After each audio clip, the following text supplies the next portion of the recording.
వారం దినాల సంది నిర్మలమ్మ ఏం చేస్తుందో, ఎన్ని పైసలు ఇస్తుందో, రేట్లు పెరుగుతాయా తగ్గుతాయా, ఓ గిట్ట ఒక్కొక్కటి కాదు పొర్రి, బడ్జెట్ ముచ్చట్లు ఎక్కువనే వినిపించినాయి. నిర్మలమ్మ పద్దు మీద అందరూ మస్తు ఆశలే పెట్టుకుర్రు. అందులో ఎంపీ ఎలక్షన్లకు ముందొచ్చింది ఈసారి బడ్జెట్, అందుకే ఈగింత ఎక్కువనే వరాలు ఇస్తారు అని అనుకుర్రు చాలా మంది. మరి ఇక నిజంగానే వరాలు ఇచ్చిర్రా? నిర్మలమ్మ పద్దు ఎట్లెట్లున్నదో ఇక పర్రి ఆ కథ ఏందో చూద్దాం. పలక ఫోను పట్టుకొని పొద్దుగాలనే పార్లమెంట్ బంగ్లాకు వచ్చింది పైసల మంత్రి నిర్మలమ్మ. ఆలస్యం చేయకుండా ఇక పాలు వంచింది. ఎవరెవలకు ఎంతెంత ఇచ్చేది లెక్కలన్నీ చెప్పుకుంటూ పోయింది.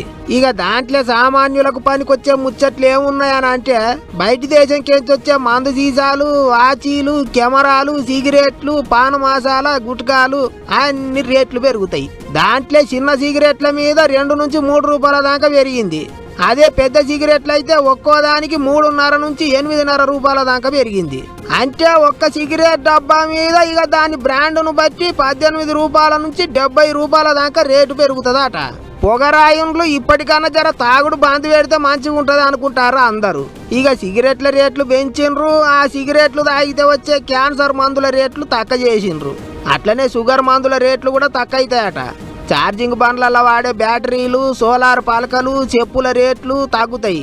గంతేకాదు బయటి దేశం పోయి చదువుకోవాలి అనుకునేటోళ్ళకు కూడా ఖర్చు తగ్గుతుందట. మన దేశంలోనే తయారయ్యే సెల్ ఫోన్ల రేట్లు కూడా తగ్గుతాయి అంటుండ్రు. ఇక 80 నిమిషాలకు ఎక్కువనే మాట్లాడిన నిర్మలమ్మ 2 రాష్ట్రాలకు పనికొచ్చే ముచ్చట్లు కూడా కొన్ని చెప్పింది. Pune to Hyderabad, Hyderabad to Bengaluru, Hyderabad to Chennai గిట్లా 3 దిక్కుల హై స్పీడ్ రైళ్లు నడిపిస్తారట. అంటే ఇక రయ్య పోయి రావచ్చు అన్నట్టు. రాష్ట్రాలకు అన్ని తీర్ల సాధిస్తాం, ఏం తక్కువ చేయం అన్నట్టు చెప్పుకొచ్చింది మేడం. అందులో ఇంకో 2-3 నెలల ఎలక్షన్లు రాబోతున్న తమిళనాడు, కేరళ, పశ్చిమ బెంగాల్ రాష్ట్రాలకు పైసలు, ప్రాజెక్టులు గట్టిగానే ఇచ్చిండ్రు. ఇక అట్లుంటే ఇప్పటికి 9 సార్లు పద్దు లెక్కలు చెప్పిన పైసల మంత్రిగా నిర్మలమ్మ రికార్డుకు వచ్చింది. ఇంకో దిక్కు అటు పద్దు లెక్కలు చెప్పుడు ఒడిసిందో లేదో ఇటు లీడర్ల ముచ్చట్లు చాలైనాయి. ఓ దిక్కు పువ్వు పార్టీ వాళ్ళు, వాళ్ళ దోస్తులు అందరూ బడ్జెట్ భలే మంచిగున్నది అని మెచ్చుకుంటుంటే, ఎగస్ పార్టీ వాళ్ళు మాత్రం ఏమి లేదు అంటుండ్రు, లొల్లి పెట్టుకుంటుండ్రు. మొత్తానికి అట్లా నడిచినాయి పద్దు లెక్కలు.